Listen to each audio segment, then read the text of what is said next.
Hello there, and welcome to the Pit and Paddock Race Show.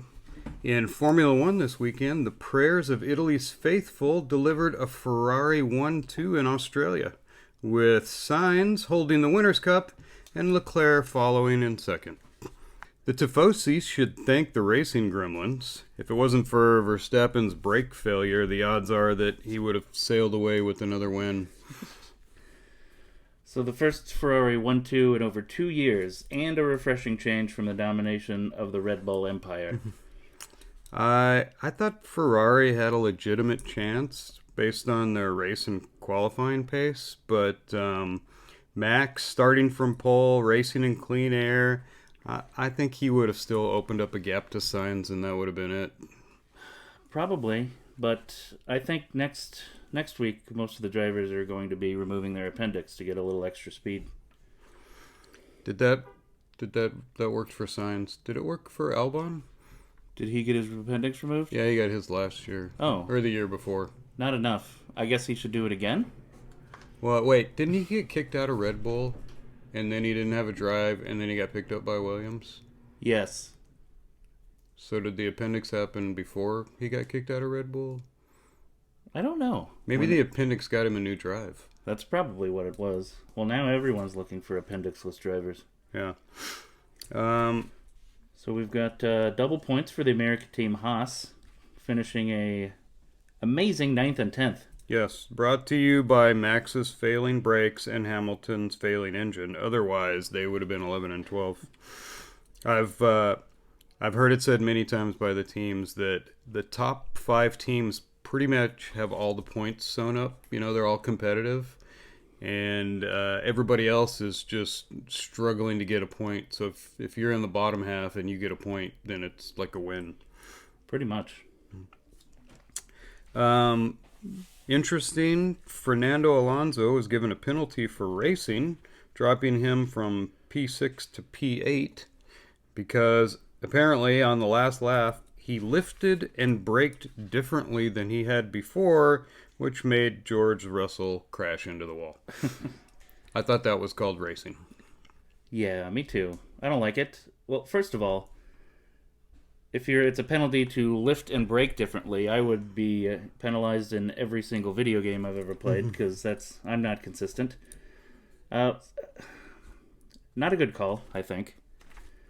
I mean, maybe if he's like swerving over into him, two blocking moves, okay, but this was completely different. 2 moves under braking, something like that. Brake checking. Yeah, I could see all that. Rubbing.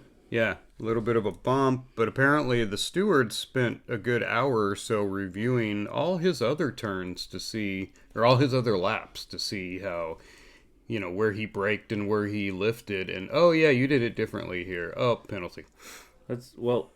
Maybe he didn't want to be passed, so he drove differently to avoid being passed. That's what I'm saying. It just sounds like racing. Seems like it worked. Yeah, it worked. Well, except for the penalty, it worked.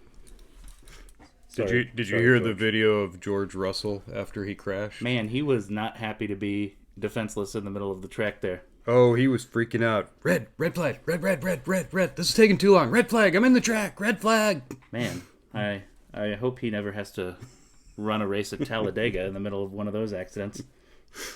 I mean, he was kind of just laying out there. I noticed he didn't get out of the car. I guess you're safer in the tub than if you're trying to get out and somebody hits you. Once the medical crew made it out, he was fine.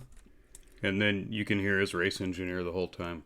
Magnussen is coming by, and the safety car has just moved on turn 6, while Russell's yelling and screaming, and he sounds like an airline captain. That would have been a little more. Oh my God, he's coming right at you, George. Brace yourself. Oh crap, George! Hold on! Oh, just kidding, George. The saddest result has to be Albon for Williams, who crashed his own car in practice, damaged it beyond repair. So Williams takes his chassis from Logan Sargent and has him start the race there. Logan's sidelined for the race. Why? So why don't they have a spare chassis? So, and didn't he crash last year in that same spot and almost destroyed his car, but they were able to fix it? Yes. This time the tub was so broken they couldn't repair it on site. Why wouldn't they Yeah. have a backup? I understand that Albon has quite a bit better points than Logan. Logan's been underperforming, but They just didn't have a spare chassis, and I didn't hear a full explanation of why Williams didn't have a spare car, but my sources say that they just haven't been able to build one yet because they're so far behind. I heard that one of the engineers left the extra keys back in the shop. I wondered if the new team boss, Vowles, who was race engineer for Mercedes last year, or the year before last, now he's team boss at Williams. I was wondering if he wished he was back at Mercedes, but then when I look at Mercedes problems, I'm thinking, nah, I'm probably better off at Williams anyway. Mercedes seems like all downside right now. And plus, if you can move Williams up from last, that's a lot more upside. Oh yeah, what did they finish last year? Were they last? No, Haas was last. Haas was last. They were Second to last? Yeah, so if they're third to last, then he's improved the team and Yeah. you're a hero. Whereas at Mercedes, you're just going to be a loser until you win the championship again. Pretty much. Once again, I will mention that Andretti Cadillac definitely would have had a third car at the race, Yeah, they wouldn't have had a problem getting the spare chassis put together. but they're not allowed, so thanks. So the next race in 2 weeks, the Japanese Grand Prix, another late Saturday night race. So, Saturday night shootout. Yes. Are they doing a sprint race at this one? No, they're I not. think China is China's the one. first sprint race. Okay, so it's just going to be a regular Grand Prix. Mm-hmm. Yeah, the Japanese don't like changing stuff up with your newfangled Western ideas. Sorry, guys. Oh, I did hire a guy to superglue Max's brakes back together so the race would be a little more interesting. That sounds perfectly reasonable. In NASCAR news, William Byron dominated at COTA, although Bell and Gibbs were right behind him, waiting for a mistake. Wait, did Gibbs lead off of the first turn after the climb? No, he went wide. Yeah, Gibbs went wide, got past Yeah. early. Overall, pretty good race. There were no natural cautions, only at the stage breaks. I think it was the fastest race ever at the track, too. Over the last stint, Christopher Bell, made up, what was it, 15 or 12 or 15 seconds on Byron? Yeah, Probably would have caught him with another lap or two. How do you make up that much time? I mean, that's like usually the gap in Formula One from the first guy to the last guy. There was a lot of movement there. Yeah, I'm sure Formula One wishes they could get that kind of makeup. I did like the no track limits rule. As I watched it, my first thought was, oh, that guy's going to get a drive-through. Oh, that guy's going to get a drive-through. And I'm like, oh, wait, no, there's no track limits. Yeah, we need to take track limits out of every series now. Because it's just, why do you need track limits? There's a track there, you go over, it's your fault. Who cares? Yes, they did have 3 corners on the S's with track limits, which sort of ruined the race. Not ruined, but just made it was annoying. A guy gets bumped, not any fault of his own, goes over the limits, and they would give him a drive-through, and he would lose 30 seconds. Sometimes it wasn't an accident, and they catch it, but they need to take that out of the officials. Put a curb up or something if you don't want drivers going there. Oh, yeah, some nice jump curbs. Yeah, like, I ruined my car. Well, don't drive off track. I had a Dukes of Hazzard moment. Don't drive over the curb. At least it's not like Monza where you go flying. Yeah. I'm noticing in these first few races a lot of the same names. Bell, Gibbs, Riddick, Hamlin. We're starting to see a group kind of form near the front. Seems like we've got our top 2 teams there between Hendrick and, well, not all of Hendrick. Hendrick and the Toyotas, pretty much. If there was a manufacturer's award, it would be Hendrick. I think I saw Hendrick was in the lead right now. Yes. Points I didn't even look at. I think Truex is there just by hanging around and being consistent. I looked at the points, and Hendrick had the most manufacturer points points. so far. Although that's not really fair if you have 5 cars and some other guy has 2 or 1. That's true. If you could just take your top 2, you could do it that way. Maybe that's what they do. I really haven't looked in depth into that. Do they give an award for manufacturers in NASCAR? You don't get an award, do you? The manufacturer gets to say that they were the manufacturer's champion, I guess. Oh, it's kind of like the opposite of Formula One, where the drivers get $0 for the drivers' championship. You just get like pretty much. You get like a certificate saying, A sticker. You get a sticker on your helmet. I did good. You get a go. Yeah. Oh, like football players when they have a touchdown, they get a sticker. I completed a lap. I get a sticker. Oh, we also had trucks at COTA. Connor Zilic coming off a win at Sebring and the Rolex 24, starting on the pole, decides to go straight into the first turn, but he rallied back for a 4th place finish. Almost caught back up with Corey Heim, who pretty much dominated the whole race. Then towards the end of the race, I think Marco Andretti's back wheels tried to leave his truck. Was that from driving, or they just came off? It looked like he was braking into the hairpin. Maybe he wheel hopped or something, but it just separated and rolled away. He almost flipped. It's one of the weirdest things I've ever seen in a truck race. That's not something I've ever seen happen before. No, that was interesting. Saturday, Kyle Larson managed to watch Austin Hill and Van Gisbergen bump each other out of the way multiple times on the last lap and slipped through for the win. That was pretty entertaining. Austin Hill was not happy.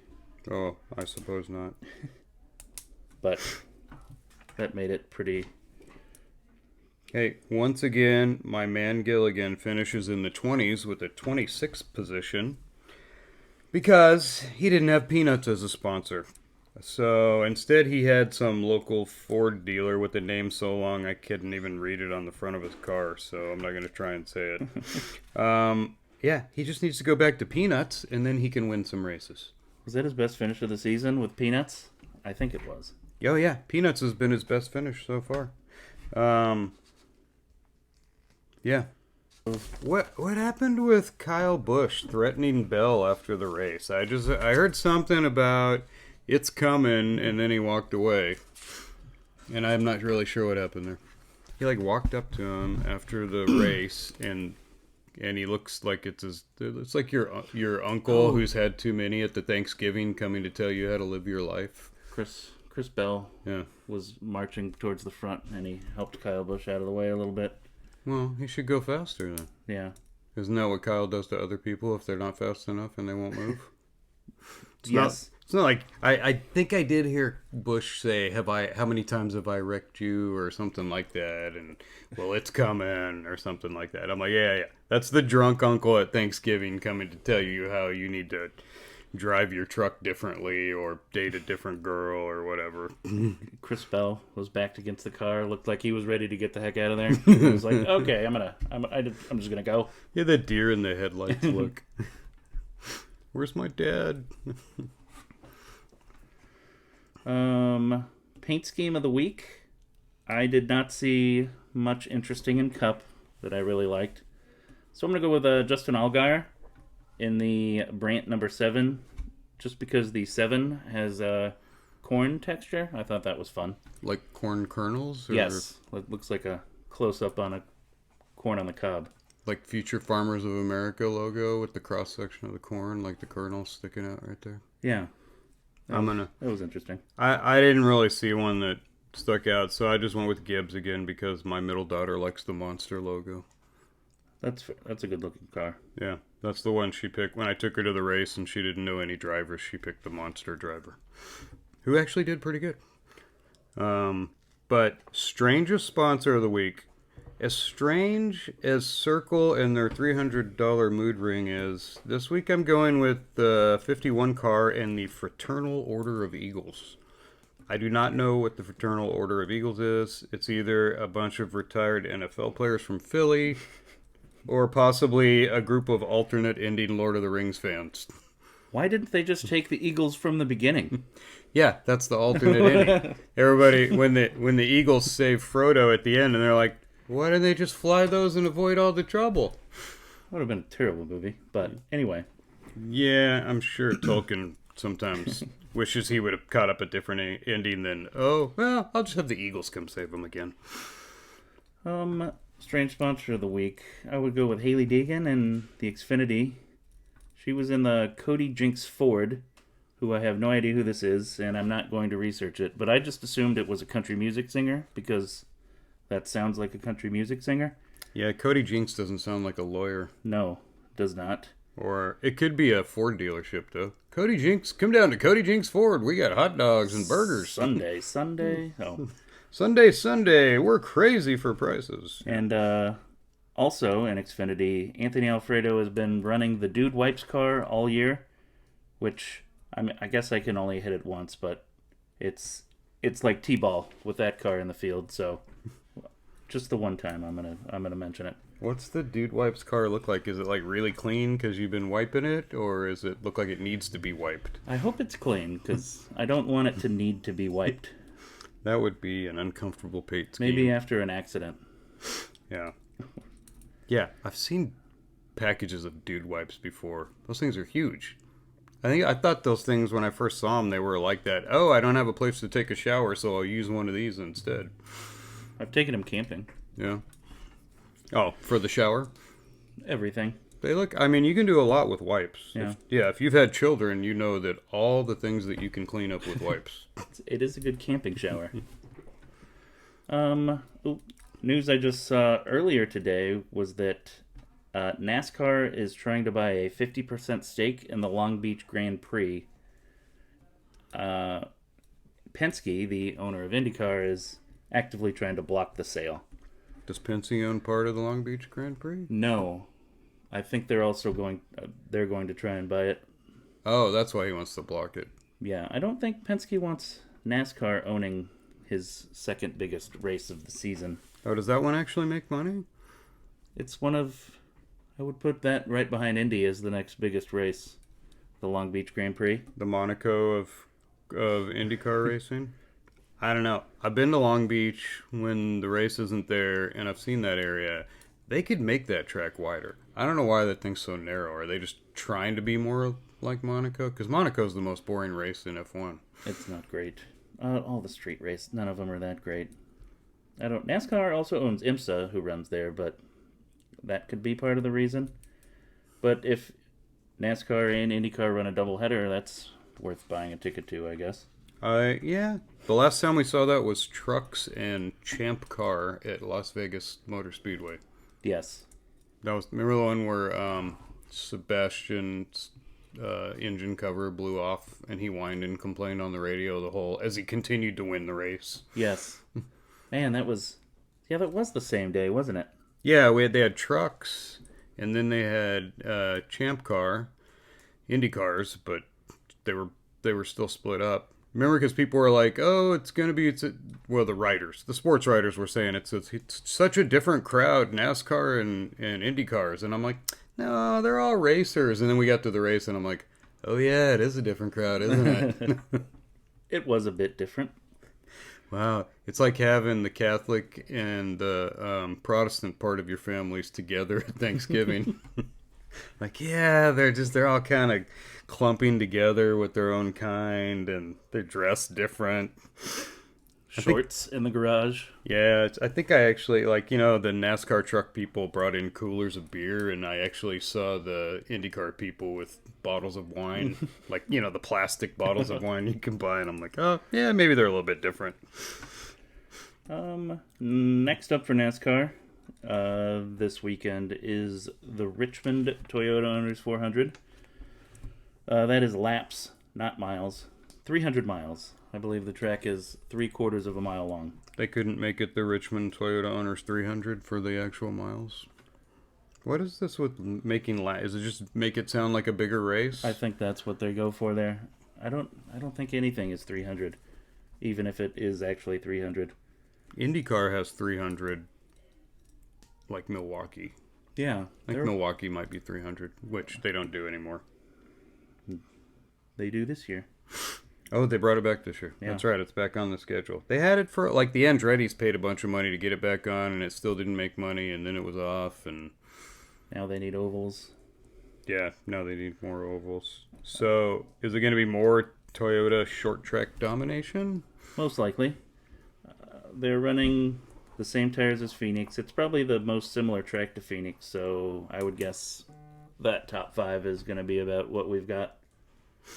The same. Oh yeah. Okay. Well, then so put money on like Bell or Riddick or Hamlin, Gibbs, Hamlin. if he doesn't spin himself out.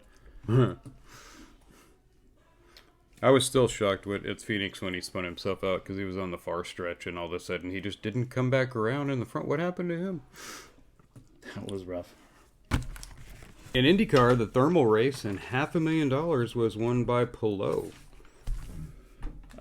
So what I did this weekend is every time you hear Lee Diffrey remind you that there's no points on the line or says shootout, you should take a drink.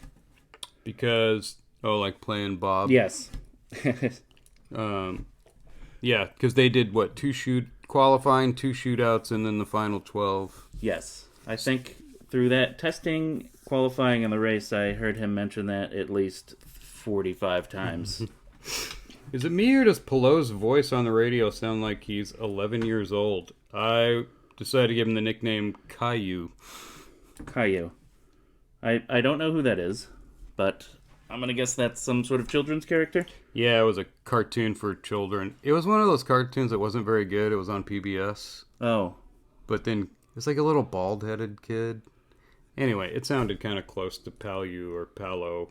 I still can't do his name. It doesn't matter. Yeah.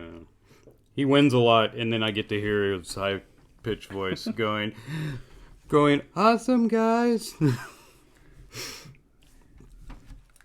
So, I'm not so sure about the thermal race here, because it felt kind of off all weekend.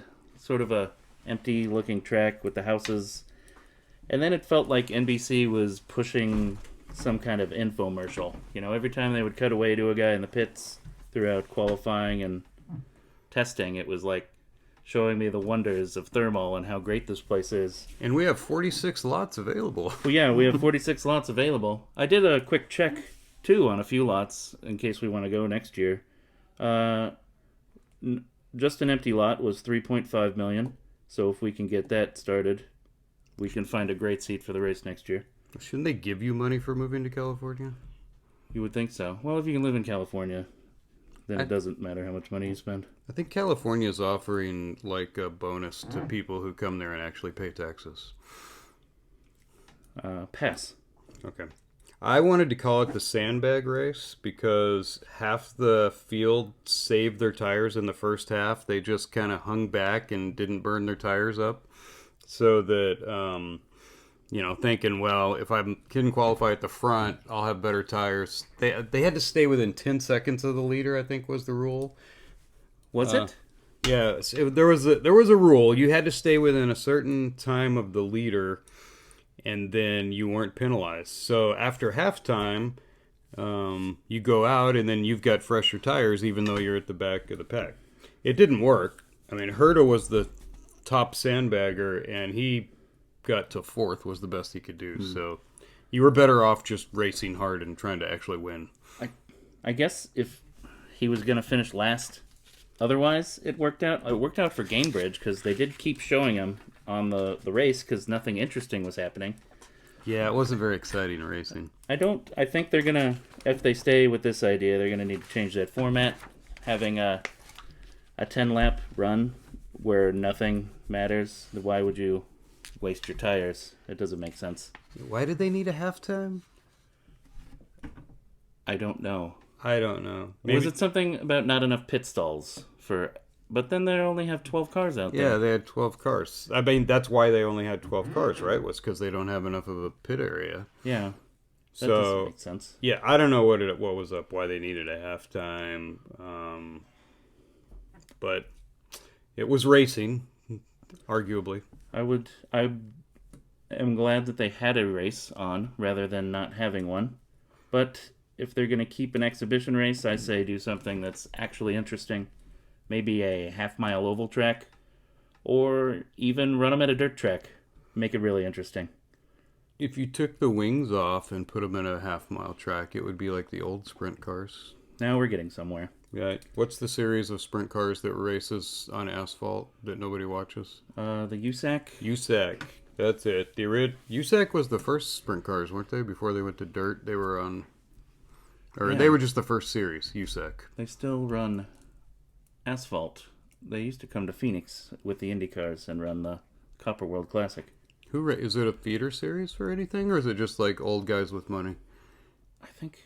God, I don't know. I don't even know where they're on television at now. Oh. You know what? Still, it's better than nothing, but a Phoenix street race would fit right into the schedule. The weather's nice. There's snowbirds in Phoenix. I think it would do really well. Put it in this week, right in the middle of some spring training. Everyone's in town. It's 78 degrees out. It'd be great. Yeah, just, don't have it during the March Madness weekend like you did with the Phoenix Oval race for IndyCar. Whoops. For 3 years in a row. Yeah. I wonder why nobody's coming to the race. Yeah, because it's March Madness. Once again, Graham the Unlucky. This time it was a stuck throttle, I believe, he had issues with. That didn't go well. Is he, why? I mean, we call him Graham the Unlucky because just bad stuff seems to happen to him through no fault of his own. Yes, a lot. Yeah, like if you did a study of all the races over the past 10 years and who had things like break or get crashed out for no reason, I think he would be at the top. Every weekend it's something. And now it's infecting the rest of his team as Fittipaldi managed to be the only person to ever be disqualified from an exhibition race for not putting enough gas in the car. Why is that a disqualification? I mean, if you run out of gas, then that would seem to be a bigger penalty than... That seems like a pretty good penalty there. That feels like a European rule. I don't know. Whatever. Our secret sources say that Andretti has given Herta a $7 million a year salary, which would be a massive payday when the average IndyCar driver is only paid $2 million a year. That's interesting to hear, because I believe Newgarden is a free agent after next year? Or after this year? After this year. After I think this next year he becomes a free agent. So, but I mean, he's Penske, but still, if Herta sets the pace at $7 million, I'm sure he's gonna ask for that. He's would be dumb not to, or he's gonna end up driving for Andretti for $7 million. Yeah. After Thermal coming up next, not in a month and a half, but at the end of April, is the Long Beach Grand Prix, the Monaco of IndyCar, with slightly more passing than Monaco. That one's not that. We always say we're going to go to that one. Yes, it would be a good one to go to. Yeah, it's not far for us. We didn't go for a long time because of the pandemic, and who wants to go into California during a pandemic? I bet we could do a full weekend of hospitality suites for less than a grandstand ticket to the Formula One race in Las Vegas. Oh yeah, the minimum $3,000 layout per person Formula One race in Las Vegas. It's a budget pricing for everyone. Again, I don't know why they can't make Long Beach a little bit wider. Yeah, just it needs to be, especially that last turn. I know they want to keep the fountain in because it's pretty, but not as good as the Belle Isle fountain. No, that one's gone now. Yeah, I've been to Belle Isle in Michigan. I was in Detroit and I had a rental car, so I drove out to Belle Isle and tried to follow the track. Like, the race had been 3 or 4 weeks before. You could still see the tire marks all over. That's pretty cool. You can almost follow the entire IndyCar track until at one point it goes against traffic, and then that caused problems. I would have done it anyways. Yeah. But no, that was actually a pretty good track and a much bigger fountain. Did you catch anything else this weekend? I went to the air show, so didn't have a lot of extra time. That was pretty cool. Jets, the Thunderbirds were there. A lot of planes on the ground. I saw a little bit of the Thunderbirds from the top of my house while I was doing work. They saw the Thunderbirds, and then the Heritage flyover. They had an A10 Warthog and a Mustang and F-35. F-35, I think. Yeah. Did they have Raptors there this year? Last time I went, they actually had a couple F-22s sitting on the deck. I didn't see any on the deck, but they did have one do a demonstration fly, like a 10-minute performance. Those things are maneuverable. Are they? Yeah. Why do the Thunderbirds still use 1976 F-16s instead of the modern F-35s? I think there's just more of a known commodity for a few years. I mean, did they just not have a lot of extra F-35s to give to I don't think they have that. I don't think they have over, 70 right now. Yeah. Well, because we sell a lot of them to Israel and Europe and other places. Oh, yeah. I've heard that the F-16 is actually more maneuverable than the 35, but the stealth capability cancels out the lack of maneuverability. I can see that. Yeah, that makes sense. I think they still look cool too with that bubble cockpit.